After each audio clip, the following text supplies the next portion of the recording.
ಧನುರ್ರಾಶಿಯ ವೀಕ್ಷಕರೆಲ್ಲರಿಗೂ ಸಹ ವಿಠಲ್ ಭಟ್ ಮಾಡುವಂತಹ ನಮಸ್ಕಾರ ಹಾಗೂ ಚಾನಲ್ಗೆ ಸ್ವಾಗತ. ವೀಕ್ಷಕರೇ, ಈ ಒಂದು ವಿಡಿಯೋದಲ್ಲಿ ನಾನು ಧನುರ್ರಾಶಿಯವರಿಗೆ ಜೂನ್ ತಿಂಗಳ ಮಾಸ ಭವಿಷ್ಯದಲ್ಲಿ 5 ಶುಭ ವಿಚಾರಗಳನ್ನು ತಿಳಿಸಲಿದ್ದೇನೆ. ಸೊ ಪ್ರತಿಯೊಬ್ಬ ಧನುರ್ರಾಶಿಯವರಿಗೆ ವಿಡಿಯೋ ರೀಚ್ ಆಗಬೇಕು. ಸೊ ದಯವಿಟ್ಟು ವಾಟ್ಸಪ್ಪು, ಫೇಸ್ಬುಕ್, ಮೆಸೆಂಜರ್, ಟೆಲಿಗ್ರಾಮ್ ಎಲ್ಲ ಕಡೆ ಸಾಮಾಜಿಕ ಜಾಲತಾಣಗಳೆಲ್ಲ ಆದಷ್ಟು ಜಾಸ್ತಿ ವಿಡಿಯೋನ ಶೇರ್ ಮಾಡಲಿಕ್ಕೆ ಮರಿಬೇಡಿ. ನೀವಿನ್ನೂ ಸಬ್ಸ್ಕ್ರೈಬ್ ಮಾಡ್ಕೊಂಡಿಲ್ಲ ಚಾನಲ್ ಅಂದರೆ ಕೆಳ ಸಬ್ಸ್ಕ್ರೈಬ್ ಅಂತ ಬರುತ್ತೆ, ಸಬ್ಸ್ಕ್ರೈಬ್ ಮಾಡ್ಕೊಳ್ಳಿ. ಬೆಲ್ ಬಟನ್ ಬರುತ್ತೆ, ಬೆಲ್ ಬಟನ್ ಕ್ಲಿಕ್ ಮಾಡಿ ಆಲ್ ಅಂತ ಮಾಡಲಿಕ್ಕೆ ದಯವಿಟ್ಟು ಮರಿಬೇಡಿ. ಫೇಸ್ಬುಕ್ಕಲ್ಲಿ ನೋಡ್ತಾ ಇದ್ದೀರಾ, ಪೇಜನ್ನು ಫಾಲೋ ಮಾಡ್ಕೊಂಡಿಲ್ವಾ, ದಯವಿಟ್ಟು ನಮ್ಮ ಫೇಸ್ಬುಕ್ ಪೇಜನ್ನು ಫಾಲೋ ಮಾಡ್ಕೊಳ್ಳೋಕ್ಕೆ ದಯವಿಟ್ಟು ಮರಿಬೇಡಿ. ಈಗ ಮೊಟ್ಟ ಮೊದಲನೇದಾಗಿ ಜೂನ್ ತಿಂಗಳ ಗ್ರಹಸ್ಥಿತಿ ನೋಡೋಣ. ಜೂನ್ 6ನೇ ತಾರೀಕು ಸಿಂಹರಾಶಿಗೆ ಕುಜಗ್ರಹಣ ಸಂಚಾರ ಆಗಲಿದೆ. ಅದೇ ದಿವಸ ಅಂದ್ರೆ ಜೂನ್ 6ನೇ ತಾರೀಕೆ ಮಿಥುನ ರಾಶಿಗೆ ಬುಧಗ್ರಹಣ ಸಂಚಾರ ಸಹ ಆಗಲಿದೆ. ಜೂನ್ 15ನೇ ತಾರೀಕು ಮಿಥುನ ರಾಶಿಗೆ ರವಿಗ್ರಹ ಸಂಚಾರವಾಗಲಿದೆ. ಇನ್ನು ಜೂನ್ 22ನೇ ತಾರೀಕು ಕರ್ಕಾಟಕ ರಾಶಿಗೆ ಮತ್ತೆ ಬುಧಗ್ರಹಣ ಸಂಚಾರವಾಗಲಿದೆ. ಇದು ಪ್ರಧಾನವಾದ ಗ್ರಹ ಸಂಚಾರಗಳು ಜೂನ್ ತಿಂಗಳಿನಲ್ಲಿ.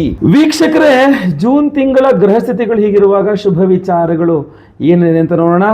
ಮೊದಲನೇ ಶುಭ ವಿಚಾರ ಧನುರಾಶಿಯವರಿಗೆ ಜೂನ್ ತಿಂಗಳಿಗೋಸ್ಕರ ಏನಪ್ಪಾ ಅಂತಂದ್ರೆ, ಸಪ್ತಮಾಧಿಪತಿಯಾಗಿ ಸಪ್ತಮದಲ್ಲಿ ಬುಧಗ್ರಹ ಜೂನ್ 6ನೇ ತಾರೀಕಿಂದ 22ನೇ ತಾರೀಕಿನ ತನಕ ಇರಲಿದ್ದಾನೆ. ಅಂದರೆ ಈ ಸಮಯ ಇದೆಯಲ್ಲ, 6ರಿಂದ 22, ಧನುರಾಶಿಯ ಅವಿವಾಹಿತರಿಗೆ ವಿವಾಹದ ವಿಚಾರದಲ್ಲಿ ತುಂಬ ಸಹಾಯ ಮಾಡಲಿದೆ. ಅಷ್ಟೇ ಅಲ್ಲ, ಆಲ್ರೆಡಿ ಮದುವೆ ಆಗಿದೆ, ಗಂಡ ಹೆಂಡತಿ ಜಗಳ ಇದ್ದರೂ ಕೂಡ ಸಹ ಆ ದಾಂಪತ್ಯ ಕಲಹಗಳನ್ನು ಕಡಿಮೆ ಮಾಡ್ಕೊಳ್ಳೋಕ್ಕೆ, ಒಂದು ನಿಮ್ಮ ದಂಪತಿಗಳು ತುಂಬ ಚೆನ್ನಾಗಿ ಅನ್ಯೋನ್ಯತೆ ಸಿಗಲಿಕ್ಕೆ ತುಂಬ ಸಹಾಯಕಾರಿಯಾಗಲಿದೆ ಸಪ್ತಮದ ಬುಧ. ಸೊ ನಾನು ನಿಮಗೆ ಪ್ರತಿಯೊಬ್ಬ ಧನುರಾಶಿಯವರಿಗೂ ತಿಳಿಸ್ತಾ ಇದ್ದೇನೆ, ಇನ್ನು ವಿವಾಹ ಆಗಿಲ್ಲ ಅಂದರೆ ಸಪ್ತಮದಲ್ಲಿ ಆಗಲೇ ಗುರು ಬಂದ್ಬಿಟ್ಟಿದ್ದಾನೆ, ಗುರುಬಲ ಬಂದ್ಬಿಟ್ಟಿದೆ. ಜೊತೆಗೆ 6ರಿಂದ 22 ಬುಧನೂ ಬರ್ತಾನೆ, ಬುಧಬಲನೂ ಸಿಗಲಿದೆ. ಜೊತೆಗೆ ಭಾಗ್ಯಾಧಿಪತಿಯಾದ ರವಿಗ್ರಹನೂ ಇರ್ತಾನೆ, ಬುಧಾದಿತ್ಯ ಯೋಗ ಆಗುತ್ತೆ. ತುಂಬ ಚೆನ್ನಾಗಿ ನೀವು ಪ್ರಯತ್ನ ಮಾಡಿದರೆ ವಿವಾಹ ಸಿದ್ಧಿಯಾಗುವಂತಹ ತುಂಬ ಒಳ್ಳೊಳ್ಳೆಯ ಯೋಗ ಫಲಗಳು ತುಂಬ ಚೆನ್ನಾಗಿ ಕಂಡು ಬರ್ತಾ ಇದೆ. ಅದಕ್ಕೆ ಸಹಕಾರಿಯಾಗುವಂಗೆ ನಾವು ಬಹಳ ಪ್ರಮುಖವಾಗಿ 27ನೇ ತಾರೀಕೆ ಮೇ 27ನೇ ತಾರೀಕೆ ಸ್ವಯಂವರ ಪಾರ್ವತಿ ಹೋಮವನ್ನು ಮಾಡ್ತಾ ಇದ್ದೇವೆ. ನೀವು ಅಲ್ಲೂ ಕೂಡ ಸಂಕಲ್ಪ ಸೇವೆ ಕೊಡ್ಬೋದು. ದಯವಿಟ್ಟು ವಿಡಿಯೋನ ಎಂಡ್ ತನಕ ನೋಡಿ, ನಿಮಗೆ ಎಂಡಲ್ಲೆಲ್ಲ ವಿಚಾರಗಳನ್ನ ತಿಳಿಸಿದ್ದೇನೆ. ಎರಡನೇ ಶುಭ ವಿಚಾರ ಧನುರಾಶಿಯವರಿಗೆ ಈ ಒಂದು ಜೂನ್ ತಿಂಗಳಿಗೋಸ್ಕರ ಏನಪ್ಪಾ ಅಂತಂದ್ರೆ, ನೀವು ಧನುರಾಶಿಯವರಾಗಿದ್ದು ಬಹಳಷ್ಟು ಯಾವುದೋ ದೊಡ್ಡ ದೊಡ್ಡ ಕೆಲಸಗಳು ಮಾಡಬೇಕು, ಅದಕ್ಕೆ ದುಡ್ಡಿಲ್ಲದೆ, ದುಡ್ಡಿದ್ರೆ ಗುರುಳೆ ಇದೊಂದು ಕೆಲಸ ಮಾಡಿಬಿಡ್ತಿದ್ದೆ, ದುಡ್ಡಿಲ್ಲ ಅದಕ್ಕೆ ವ್ಯವಹಾರ ಮಾಡೋಕ್ಕಾಗಲಿಲ್ಲ, ದುಡ್ಡಿದ್ರೆ ಈ ವ್ಯವಹಾರ ಮಾಡ್ಬಿಡ್ತಿದ್ದೆ, ದುಡ್ಡಿದ್ರೆ ಆ ವ್ಯವಹಾರ ಮಾಡ್ಬಿಡ್ತಿದ್ದೆ, ಆ ಕೆಲಸ ಮುಗಿಸ್ಬಿಡ್ತಿದ್ದೆ ಅಂತಿರಲ್ಲ, ಆ ಥರ ಮಾಡದೇ ಇರಲಿಕ್ಕೆ ಪಂಚಮಾಧಿಪತಿ ನೀಚ ಸ್ಥಿತಿನೂ ಕಾರಣ ಆಗಿತ್ತು, ಕುಜ ನೀಚ ಸ್ಥಿತಿಯಲ್ಲಿ.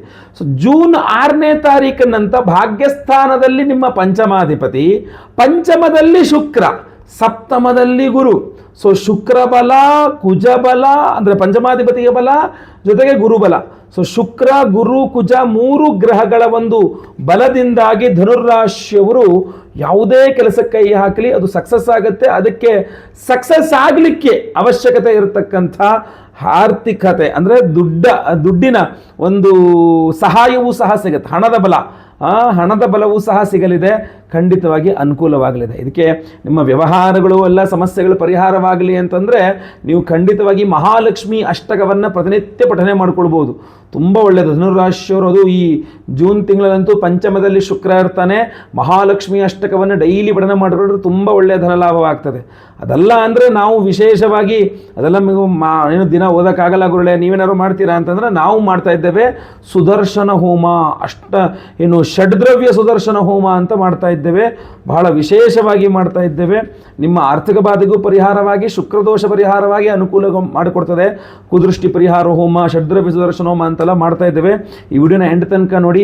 ವಿಶೇಷವಾಗಿ ಒರಿಜಿನಲ್ ಕರುಂಗಾಲಿ ಮಾಲೆಯನ್ನೇ ಕೊಡ್ತಾ ಇದ್ದೇವೆ ಸಂಕಲ್ಪ ಸೇವೆಗೆ ಹೆಸರು ಕೊಟ್ಟವರಿಗೆಲ್ಲರಿಗೂ ಸಹ. ಮೂರನೇ ಶುಭ ವಿಚಾರ ಧನುರಾಶಿಯವರಿಗೆ ಈ ಒಂದು ಜೂನ್ ತಿಂಗಳಿಗೋಸ್ಕರ ಏನಪ್ಪಾ ಅಂತಂದ್ರೆ, ಜೂನ್ 15ನೇ ತಾರೀಕಿಂದ ರವಿಗ್ರಹ ಮಿಥುನ ರಾಶಿಗೆ ಪ್ರವೇಶ ಮಾಡ್ತಾನೆ. ಅಂದ್ರೆ ನಿಮ್ಮ ಭಾಗ್ಯಾಧಿಪತಿಯಾದ ರವಿಗ್ರಹ ಸಪ್ತಮದಲ್ಲಿ ಬರ್ತಾನೆ ಅಂತ ಅರ್ಥ. ಸಪ್ತಮಕ್ಕೆ ಬರ್ತಾನೆ ಅಂತಂದ್ರೆ, ಭಾಗ್ಯಾಧಿಪತಿ ಸಪ್ತಮದಲ್ಲಿ ಬರ್ತಾನೆ ಅಂದ್ರೆ ತುಂಬ ಅನುಕೂಲಗಳೇ. ನೀವು ಮಾಡುವ ಓಡಾಟಗಳಿಂದ ನಿಮಗೆ ತುಂಬ ಅನುಕೂಲಗಳಾಗಲಿದೆ. ನಿಮಗೆ ಒಳ್ಳೆ ಕಡೆ ಟ್ರಾನ್ಸ್ಫರ್ ಬೇಕು ಅಂದರೆ ಸಿಗಲಿದೆ. ನೀವು ಧನುರಾಶಿಯವರು ಗೌರ್ಮೆಂಟ್ ಜಾಬಲ್ಲಿ ಇದ್ದೀರಾ, ಟ್ರಾನ್ಸ್ಫರ್ ಪ್ರಯತ್ನ ಮಾಡ್ತಾ ಇದ್ದೀರಾ ಅಂದರೂ ಸಿಗುತ್ತೆ, ಇಲ್ಲ ಪ್ರೈವೇಟ್ ಜಾಬಲ್ಲಿ ಇದ್ರೂ ಸಿಗುತ್ತೆ, ತೊಂದರೆ ಇಲ್ಲ.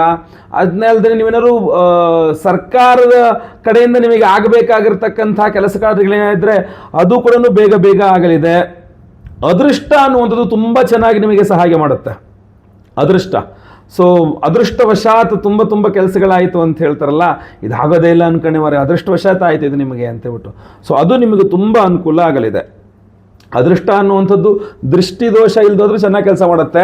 ಸೊ ಅದೃಷ್ಟ ಕೆಲಸ ಮಾಡಬೇಕಾದ್ರೂ ದೃಷ್ಟಿ ಬಂದ್ಬಿಡ್ತು ಅಂದ್ರೆ ಮತ್ತೆ ಪ್ರಯೋಜನ ಇಲ್ಲ. ಸೊ ಅದರಿಂದ ದೃಷ್ಟಿ ತಕ್ಕೊಳ್ಳಿ, ಆದಷ್ಟು ಜಾಸ್ತಿ ದೃಷ್ಟಿ ತಕ್ಕೊಳ್ಳಿ. ಈ ಒಣಮೆಣಸು, ಉಪ್ಪು, ಕಲ್ಲುಪ್ಪು, ಒಣಮೆಣಸು, ಬಿಳಿ ಸಾಸಿವೆ 3 ಸೇರಿಸಿ ದೃಷ್ಟಿ ತೆಗೆಸಕ್ಕೆ ಹೇಳಿ, ನಿಮಗೆ ನಿಮ್ಮ ದೃಷ್ಟಿ ತೆಗಿಲಿಕ್ಕೆ ಹೇಳಿ ಬೇರೆಯವರಿಗೆ.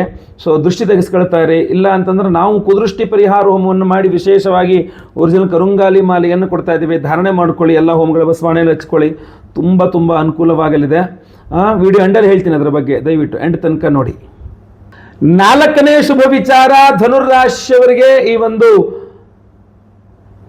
ಜೂನ್ ತಿಂಗಳಿಗೋಸ್ಕರ ಏನಪ್ಪಾ ಅಂತಂದ್ರೆ, ನೀವು ಧನುರಾಶಿಯವರಾಗಿದ್ದು ವಿದೇಶ ಪ್ರಯಾಣ, ವಿದೇಶವಾಸ, ವಿದೇಶದಲ್ಲಿ ಉದ್ಯೋಗ, ಹೀಗೆ ವಿದೇಶದ ಕಡೆ ಹೆಚ್ಚಿನ ಗಮನ ಕೊಡ್ತಾ ಇದ್ದೀರಾ, ಪ್ರಯತ್ನ ಮಾಡ್ತಾ ಇದ್ದೀರಾ ಅಂತ ಆದರೆ ನಾನು ಅದನ್ನು ರೆಕಮೆಂಡ್ ಮಾಡಲ್ಲ. ಯಾಕೆಂದ್ರೆ ಈಗ ಅರ್ಧಾಷ್ಟಮ ಶನಿ, ಮುಂದೆ ಪಂಚಮ ಶನಿ, ಟೋಟಲ್ ಇನ್ 5 ಇಯರ್ಸ್ ನೀವು ಲಾಕ್ ಇನ್ ಪೀರಿಯಡಲ್ಲಿ ಇರ್ತೀರಾ.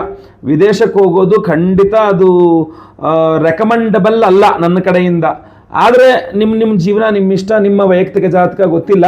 ಬಟ್ ನೀವು ಹೋಗಬೇಕು ಅಂತ ಇದ್ರೆ ಮಾತ್ರ ಸಪ್ತಮಾಧಿಪತಿಯಾಗಿ ಸಪ್ತಮದಲ್ಲಿ ಬುಧ, ಭಾಗ್ಯಸ್ಥಾನದ ಭಾಗ್ಯಾಧಿಪತಿಯಾಗಿ ಸಪ್ತಮದಲ್ಲಿ ರವಿ ಹಾಗೂ ಪಂಚಮದಲ್ಲಿ ಶುಕ್ರ ತುಂಬ ನಿಮಗೆ ಸಹಕಾರಿಯಾಗ್ತಾರೆ ವಿದೇಶಕ್ಕೆ ಹೋಗ್ಲಿಕ್ಕೆ. ಅದು ಅರ್ಧಾಷ್ಟಮ ಶನಿಯೂ ಸಹ ಕರ್ಮಸ್ಥಾನಕ್ಕೆ ಶನಿ ದೃಷ್ಟಿ ಇರೋದ್ರಿಂದ ನೀವು ವಿದೇಶಕ್ಕೆ ಹೋಗುವಂಥದ್ದು, ಅದರಲ್ಲೂ ವಿಶೇಷವಾಗಿ ಗಲ್ಫ್ ಕಂಟ್ರೀಸ್ಗೆ ನೀವು ಪ್ರಯತ್ನ ಮಾಡಿದ್ರೆ ತುಂಬ ಈಸಿಯಾಗಿ ಹೋಗ್ಬಿಡ್ತೀರಾ, ವೃತ್ತಿ ಇತ್ಯಾದಿ ಜಾಬ್ ಇತ್ಯಾದಿಗಳ ಮೇಲೆ. ಸೊ ನಿಮಗೆ ಅದೊಂದು ಶುಭ ವಿಚಾರವೇ ಆಗಿರುತ್ತೆ. ಅಥವಾ ವಿದೇಶ ಪ್ರಯಾಣಕ್ಕೆ ಪ್ರಯತ್ನ ಮಾಡ್ತಕ್ಕಂಥವ್ರಿಗೆಲ್ಲರಿಗೂ ಅನುಕೂಲ ಇದೆ.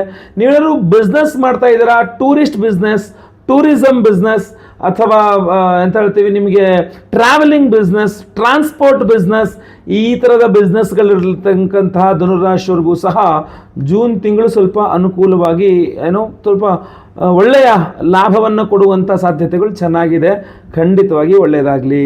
5ನೇ ಶುಭ ವಿಚಾರ, ಧನುರಾಶಿಯವರಿಗೆ ಈ ಒಂದು ಜೂನ್ ತಿಂಗಳಿಗೋಸ್ಕರ ಏನಪ್ಪಾ ಅಂತಂದ್ರೆ, ನೀವು ಧನುರಾಶಿಯವರೇನಾದರೂ ಸೈಟ್ ತಗೋಬೇಕು, ಮನೆ ಕಟ್ಟಿಸ್ಬೇಕು, ಅಥವಾ ಫ್ಲ್ಯಾಟ್ ಖರೀದಿ ಮಾಡಬೇಕು, ಮನೆ ಕಟ್ಸೋದಕ್ಕಿಂತ ಫ್ಲ್ಯಾಟ್ ಖರೀದಿ, ಆಯಿತಾ, ಇಂಥದ್ದಕ್ಕೇನಾದ್ರು ಪ್ರಯತ್ನ ಮಾಡ್ತಾ ಇದ್ದಾರೆ ಅಂದರೆ, ಪಂಚಮದ ಶುಕ್ರ, ಭಾಗ್ಯಸ್ಥಾನದ ಕುಜ, ನಿಮಗೆ ಸಪ್ತಮದ ಗುರುಬಲ ತುಂಬ ಅನುಕೂಲ ಆಗುತ್ತೆ. ಏನಾದ್ರು ಆಸ್ತಿ ಮಾಡ್ಕೊಳ್ತೀರಾ ಅಂದ್ರೆ ಮಾಡ್ಕೊಳ್ಳಿ. ಅದು ಜೂನ್ ತಿಂಗಳಲ್ಲಿ, ಆಷಾಢ ಇನ್ನೂ ಬಂದಿರಲ್ಲ, ಆಯ್ತಲ್ವಾ, ಜ್ಯೇಷ್ಠ ಮಾಸ ನಡೀತಾ ಇರುತ್ತೆ, ಇನ್ನೂ ಆಷಾಢ ಜುಲೈನಲ್ಲಿ ಬರುತ್ತೆ. ಸೊ ಅದರಿಂದಾಗಿ ಜೂನ್ ತಿಂಗಳಲ್ಲಿ ನಿಮಗೆ ಸೈಟ್ ಖರೀದಿ ಮಾಡ್ತೀರಾ, ಜಮೀನು ಖರೀದಿ ಮಾಡ್ತೀರಾ, ಫ್ಲ್ಯಾಟ್ ಖರೀದಿ ಮಾಡ್ತೀರಾ, ತುಂಬ ಚೆನ್ನಾಗಿದೆ. ಅಥವಾ ಗೃಹ ನಿರ್ಮಾಣ ಅಂದರೆ ಭೂಮಿ ಪೂಜೆ ಮಾಡಿ ಮನೆಯನ್ನು ಸ್ಟಾರ್ಟ್ ಮಾಡ್ತೀರಾ ಅಂದ್ರೂ ಪರವಾಗಿಲ್ಲ, ಏನು ತೊಂದರೆ ಇಲ್ಲ, ಮಾಡ್ಕೊಳ್ಬೋದು. ಸ್ವಲ್ಪ ಸಾಲಗಾರರಾಗ್ಬಿಡ್ತೀರಾ ಈ ವ್ಯವಹಾರಗಳಲ್ಲಿ ಎನಿಹೌ. ಬಟ್ ಒಂದು ಆಸ್ತಿ ಸಂಪಾದನೆ ಆಗುತ್ತೆ ಅಂದಾಗ ಸಾಲ ಮಾಡದೆ ಇವತ್ತಿನ ದಿವಸಗಳಲ್ಲಿ ಏನೂ ಮಾಡೋಕ್ಕಾಗದೇ ಇರುವಂಥ ಪರಿಸ್ಥಿತಿಯಲ್ಲಿ ಇದೆ. ಸೊ ಹಾಗಂತ ನಿಮ್ಮ ಎಲ್ಲ ಸಮಸ್ಯೆಗಳಿಗೆ ಪರಿಹಾರಕ್ಕೆ ನಾವು ಮಾಡ್ತಾ ಇರುವಂಥ ವಿಶೇಷ ಪರಿಹಾರ ಏನಪ್ಪ ಅಂತಂದರೆ, 27ನೇ ತಾರೀಕು ಮಂಗಳವಾರ ಅಮಾವಾಸ್ಯೆಗೆ ದಿವಸ ನಮ್ಮ ಯಾಗಶಾಲೆಯಲ್ಲಿ ನಿಮ್ಮ ಸಮಸ್ಯೆಗಳ ಪರಿಹಾರಕ್ಕೆ ವಿಶೇಷವಾದಂತಹ ದೇವತಾರಾಧನೆಗಳನ್ನು ಮಾಡ್ತಾ ಇದ್ದೇವೆ. ಅದರಲ್ಲೂ ಈ ಬಾರಿ 27ನೇ ತಾರೀಕು ಒಂದು ಅದ್ಭುತವಾದಂತಹ ಹೋಮ, ಕುದೃಷ್ಟಿ ಪರಿಹಾರ ಹೋಮ ಅಂತ ಮಾಡ್ತಾ ಇದ್ದೇವೆ. ಅಂದರೆ ಕೆಟ್ಟ ದೃಷ್ಟಿಯನ್ನು ಪರಿಹಾರ ಮಾಡತಕ್ಕಂಥ ಹೋಮ ಆಗಿರುತ್ತೆ. ದೃಷ್ಟಿ ಯಾರಿಗಾಗಲ್ಲ ಹೇಳಿ, ನಾನು ಯಾವಾಗಲೂ ಹೇಳ್ತಾ ಇರ್ತೇನೆ, ಹೊಟ್ಟೆ ನೋವಿಗೆ ಔಷಧಿ ಇದೆ, ಹೊಟ್ಟೆ ಕಿಚ್ಚಿಗೆ ಔಷಧಿ ಇಲ್ಲ ಅಂತ. ಸೊ ದೃಷ್ಟಿ ಹಾಕುವಂಥವ್ರು ನಿಮ್ಮ ಉದ್ಯೋಗವನ್ನು, ನಿಮ್ಮ ಹಣಕಾಸಿನವನ್ನು, ನಿಮ್ಮ ಸ್ಥಿತಿಗತಿಗಳನ್ನು ನೋಡೋ, ನಿಮಗೆ ವಿವಾಹ ಫಿಕ್ಸ್ ಆಯಿತು, ಅಥವಾ ಮದುವೆ ಗಂಡ ಹೆಂಡತಿ ಚೆನ್ನಾಗಿದ್ದೀರಾ, ಅಥವಾ ಮಕ್ಕಳು ಯಾವುದೋ ಒಂದು ವಿಚಾರದಲ್ಲಿ ಹೊಸ ಬಟ್ಟೆ ಹಾಕೊಂಬಂದ್ರು ಕೂಡ ದೃಷ್ಟಿ ಆಗೇ ಆಗುತ್ತೆ. ಸಣ್ಣ ಆದರೆ ಸಣ್ಣ ಆಗ್ಬಿಟ್ಟಿದ್ದೀರಾ ಅಂತ ದೃಷ್ಟಿ ಆಗುತ್ತೆ, ದಪ್ಪ ಆದ್ರೂ ದಪ್ಪ ಆಗ್ಬಿಟ್ಟು ಚೆನ್ನಾಗಿ ಮೈಕೈ ತುಂಬ್ಕೊಂಡ್ಬಿಟ್ಟಿದ್ರ ಅಂತ ದೃಷ್ಟಿ, ಏನಂದ್ರೂ ದೃಷ್ಟಿ ಮಾತ್ರ ತಪ್ಪಿದ್ದಲ್ಲ. ಸೊ ಅದರಿಂದ ಚಕ್ಷುಷೋ ಹೇತೆ, ಮನಸೋ ಹೇತೆ, ವಾಚೋ ಹೇತೆ, ಬ್ರಹ್ಮಣೋ ಹೇತೆ, ಕಣ್ಣಿನ ದೃಷ್ಟಿ ಅನ್ನತಕ್ಕಂಥದ್ದು, ಮನಸ್ಸಿನಲ್ಲೇ ಹೊಟ್ಟೆ ಹೊರ್ಕೊಂಡು ದೃಷ್ಟಿ ಆಗ್ತಕ್ಕಂಥದ್ದು, ಬಾಯಿ ಬಿಟ್ಟು ಹೇಳಿ ನಿಮಗೆ ದೃಷ್ಟಿ ಮಾಡ್ತಕ್ಕ, ಇದೆಲ್ಲ ಸರ್ವೇ ಸಾಮಾನ್ಯವಾಗಿ ನೀವು ನೋಡ್ತಾ ಇರ್ತೀರಿ. ಸೊ ಅದರಿಂದ ಆ ಎಲ್ಲ ದೃಷ್ಟಿ ದೋಷಗಳ ಪರಿಹಾರಕ್ಕೋಸ್ಕರವಾಗಿ ಬಹಳ ಪ್ರಮುಖವಾಗಿ ಮೇ 27ನೇ ತಾರೀಕು ಅಮಾವಾಸ್ಯೆ ಮಂಗಳವಾರದ ದಿವಸ ನಮ್ಮ ಯಾಗಶಾಲೆಯಲ್ಲಿ ಕುದೃಷ್ಟಿ ಪರಿಹಾರ ಮಂತ್ರ ಹೋಮ, ಕೆಟ್ಟ ದೃಷ್ಟಿಗನ್ನ ಪರಿಹಾರ ಮಾಡುವಂತಹ ಮಂತ್ರದಿಂದ ಹೋಮವನ್ನ ಮಾಡ್ತಾ ಇದ್ದೇವೆ. ಅದರಲ್ಲಿ ಬಹಳ ಪ್ರಮುಖವಾಗಿ ನಾನು ಧಾರಣೆ ಮಾಡಿಕೊಂಡಿರತಕ್ಕಂಥ ಈ ಒಂದು ಕರುಂಗಾಲಿ ಮಾಲೆಯನ್ನ ಅಭಿಮಂತ್ರಣೆ ಮಾಡಿ ಕೊಡ್ತಾ ಇದ್ದೇವೆ. ಅಷ್ಟೇ ಅಲ್ಲ, ಷಡ್ದ್ರವ್ಯ ಮಹಾಸುದರ್ಶನ ಹೋಮವನ್ನು ಮಾಡ್ತಾ ಇದ್ದೇವೆ. ಅಂದ್ರೆ 6 ವಿಧದ ವಿಶೇಷವಾದ ದ್ರವ್ಯಗಳಿಂದ ಸುದರ್ಶನ ಹೋಮವನ್ನು ಮಾಡ್ತಾ ಇದ್ದೇವೆ. ಅದರ ಬಗ್ಗೆ ಮುಂದಿನ ವಿಡಿಯೋಗಳಲ್ಲಿ ಕೂಡ ತಿಳಿಸಲಿಕ್ಕೆ ಪ್ರಯತ್ನ ಮಾಡ್ತಾನೆ. ವಿಶೇಷವಾಗಿ ಮಾಟ ಮಂತ್ರಗಳು, ಕೆಟ್ಟ ಶಕ್ತಿಗಳು, ಶತ್ರು ಬಾಧೆಗಳು, ಆರೋಗ್ಯ ಬಾಧೆಗಳು, ಆರ್ಥಿಕ ಬಾಧೆಗಳು, ನೋಡಿ 6 ವಿಧದ ಬೇರೆ ಬೇರೆ ಸಮಸ್ಯೆಗೆ ಒಂದು 6 ವಿಧದ ಬೇರೆ ಬೇರೆ ದ್ರವ್ಯಗಳನ್ನು ಬಳಸಿ ನಾವು ಷಡ್ದ್ರವ್ಯ ಮಹಾಸುದರ್ಶನ ಹೋಮ ಅಂತ ಮಾಡ್ತಾ ಇದ್ದೇವೆ. ಅದರಲ್ಲಿಯೂ ಸಹ ನಮ್ಮ ಈ ವಿಶೇಷವಾದಂತಹ ಕರುಂಗಾಲಿ ಮಾಲೆ ಅಭಿಮಂತ್ರಣೆಯಾಗಿರುತ್ತೆ. ಅಷ್ಟೇ ಅಲ್ಲ, ಕಾಲಭೈರವೇಶ್ವರ ಹೋಮವನ್ನು ಮಾಡ್ತಾ ಇದ್ದೇವೆ. ಬಹಳಷ್ಟು ಜನಕ್ಕಂತೂ ಮನೆ ದೇವರೇ ಕಾಲಭೈರವೇಶ್ವರ. ಇನ್ನು ಬಹಳಷ್ಟು ಜನಕ್ಕೆ ಕಾಲಭೈರವನ ಅನುಗ್ರಹ ಬಹಳ ಮುಖ್ಯ. ನೀವು ಯಾವ್ದಾದ್ರು ಅಘೋರಿಗಳು, ನೀವು ನೋಡ್ತಿರಲ್ಲ, ಮೊನ್ನೆ ಕುಂಭ ಸ್ನಾನ ಕಡೆ ಆಯಿತು, ಅಘೋರಿಗಳು ಅಂತ ನೋಡ್ತಿರಲ್ಲ, ಅವರಂತೂ ತೀರಾ ಜಾಸ್ತಿ ಕಾಲಭೈರವೇಶ್ವರ ಆರಾಧನೆ ಮಾಡ್ತಾರೆ. ಎಲ್ಲ ವಿಧದ ಸಮಸ್ಯೆಗಳಿಗೆ ಪರಿಹಾರ ಕಾಲಭೈರವೇಶ್ವರನಾಗಿರ್ತಾನೆ. ಸೊ ಮಂಗಳವಾರ ಅಮಾವಾಸ್ಯೆ ಕಾಲಭೈರವೇಶ್ವರ ಹೋಮ, ಅದರಲ್ಲಿ ಈ ವಿಶೇಷವಾದಂತಹ ಕರುಂಗಾಲಿ ಮಾಲೆಯನ್ನ ಅಭಿಮಂತ್ರಣೆ ಮಾಡಿ ಕೊಡ್ತಾ ಇದ್ದೇವೆ. ಅದ್ಭುತವಾದಂತಹ ಅವಕಾಶ. ದಯವಿಟ್ಟು ಸ್ಕ್ರೀನ್ ಮೇಲೆ ಕಾಣುವಂತಹ ನಂಬರ್ಗೆ ನಿಮ್ಮ ಹೆಸರನ್ನ ಸಂಕಲ್ಪ ಸೇವೆಗೆ ಕೊಟ್ಕೊಳ್ಳಿ. ಅದರ ಜೊತೆಗೆ ಅವಿವಾಹಿತರಿಗೆ ವಿವಾಹ ಸಿದ್ಧಿಯಾಗಬೇಕು, ವಿವಾಹಿತರಿಗೆ ಅನ್ಯೋನ್ಯ ಸುಖ ದಾಂಪತ್ಯ ಜೀವನ ಸಿಗಬೇಕು ಅನ್ನುವ ದೃಷ್ಟಿಯಿಂದ ಸ್ವಯಂವರ ಪಾರ್ವತಿ ಹೋಮವನ್ನು ಮಾಡ್ತಾ ಇದ್ದೇವೆ. ಗುರು ಶಾಂತಿ ಹೋಮ, ಶನಿ ಶಾಂತಿ ಹೋಮ, ನವಗ್ರಹ ಶಾಂತಿ ಹೋಮ, ಹೀಗೆ ಎಲ್ಲಾ ಹೋಮಗಳನ್ನು ಮಾಡ್ತಾ ಇದ್ದೇವೆ. ಎಲ್ಲಾ ಹೋಮಗಳು ಸೇರಿ ಒಬ್ಬರಿಗೆ ಒಂದೇ ಸಂಕಲ್ಪ ಸೇವೆ. ಆ ಒಂದು ಸಂಕಲ್ಪ ಸೇವೆಗೆ ವಿಶೇಷವಾಗಿ ಈ ಒಂದು ಕರುಂಗಾಲಿ ಮಾಲೆಯನ್ನ ವಿಶೇಷವಾಗಿ ಎಲ್ಲಾ ಹೋಮಗಳಲ್ಲೂ ಅಭಿಮಂತ್ರಣೆ ಮಾಡಿ ನಿಮಗೆ ನಾವು ಸ್ಪೀಡ್ ಪೋಸ್ಟ್ ಮೂಲಕ ನಾವು ಕಳಿಸ್ಕೊಡಲಿದ್ದೇವೆ. ಸ್ಕ್ರೀನ್ ಮೇಲೆ ಕಾಣುವಂತಹ ನಂಬರ್ಗೆ ದಯವಿಟ್ಟು ನಿಮ್ಮ ಹೆಸರು, ಗೋತ್ರ ಗೊತ್ತಿದ್ರೆ ಗೋತ್ರ, ನಕ್ಷತ್ರ ಗೊತ್ತಿದ್ರೆ ನಕ್ಷತ್ರ, ನಿಮ್ಮ ರಾಶಿ ಹಾಗೂ ನಿಮ್ಮ ವಿಳಾಸವನ್ನ ಸ್ಕ್ರೀನ್ ಮೇಲೆ ಕಾಣೋ ನಂಬರ್ಗೆ ದಯವಿಟ್ಟು ವಾಟ್ಸ್ಆಪ್ ಮಾಡಲಿಕ್ಕೆ ಮರಿಬೇಡಿ. ಲೈವ್ ಅಲ್ಲಿ ನಿಮ್ಮ ಹೆಸರು ಸಂಕಲ್ಪ ಆಗುತ್ತೆ. 27ನೇ ತಾರೀಕು ಮಂಗಳವಾರ ಅಮಾವಾಸ್ಯೆ ದಿವಸ ಲೈವ್ ಅಲ್ಲಿ ನಿಮ್ಮ ಹೆಸರು ಸಂಕಲ್ಪ ಮಾಡ್ತೇನೆ. ನಾನೇ ನಿಮ್ಮ ಹೆಸರು ಲೈವ್ ಅಲ್ಲಿ ಸಂಕಲ್ಪ ಮಾಡ್ತೇನೆ. ನಿಮ್ಮ ಹೆಸರು ಲೈವ್ ಅಲ್ಲಿ ಸಂಕಲ್ಪ ಮಾಡೋದು ನೀವು ನೋಡ್ಕೊಳ್ಬಹುದು. ಎಲ್ಲಾ ಹೋಮಗಳು 10:30ರಿಂದ ಆರಂಭವಾಗುತ್ತೆ. ಎಲ್ಲಾ ಹೋಮಗಳು ಲೈವ್ ನೋಡಬಹುದು.